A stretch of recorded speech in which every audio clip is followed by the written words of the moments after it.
یہ کہانی ہے ان دنوں کی جب ہمارے ملک پہ انگریز حکومت کرتے تھے۔ ان دنوں کی جب زمین کو طاقت اور عزت سمجھا جاتا، زمین کو ہی انصاف سمجھا جاتا۔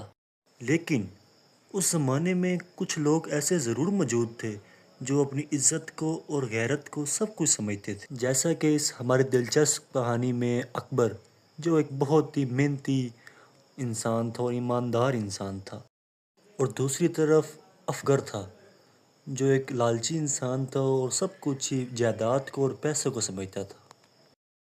اور ان دونوں کا مالک ایک انگریز جو نہایت ہی سخی اور اپنے اصولوں کا پکا تھا۔ اور اب آزادی کا وقت قریب آ گیا اور انگریزوں کو ملک چھوڑ کے جانا پڑا۔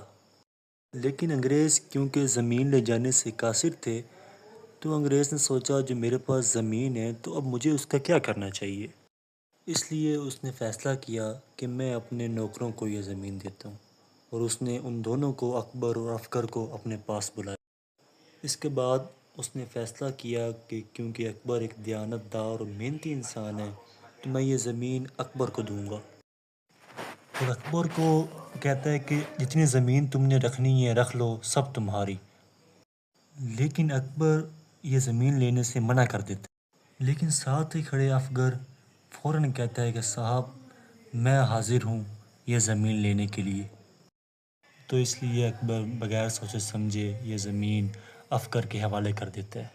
اس کے بعد انگریز کھڑا ہو جاتا ہے اور اکبر کا شکریہ ادا کرتے ہوئے وہاں سے چلا جاتا ہے۔ انگریز تو چلا گیا، اب یہاں دو راستے بچ گئے۔ اب دیکھتے ہیں کون سا راستہ صحیح اور کون سا غلط۔ آج زمین بانٹی گئی، کل قسمت بٹے گی۔ جس نے چال چلی کیا وہ بازی لے گیا؟ کیا جو چپ رہا وہی اصل وارث نکلا؟ یاد رکھو یہ وقتی جیت ہے، لیکن سچائی ہمیشہ وارث بنتی ہے۔ اب فیصلہ ہوگا زمین کا نہیں، کردار کا، جہاں ہر چہرہ بے نقاب ہوگا۔ یہ تو ابھی شروعات تھی، اصل کہانی ابھی باقی ہے۔ کون وارث بنا اور کون ہار گیا۔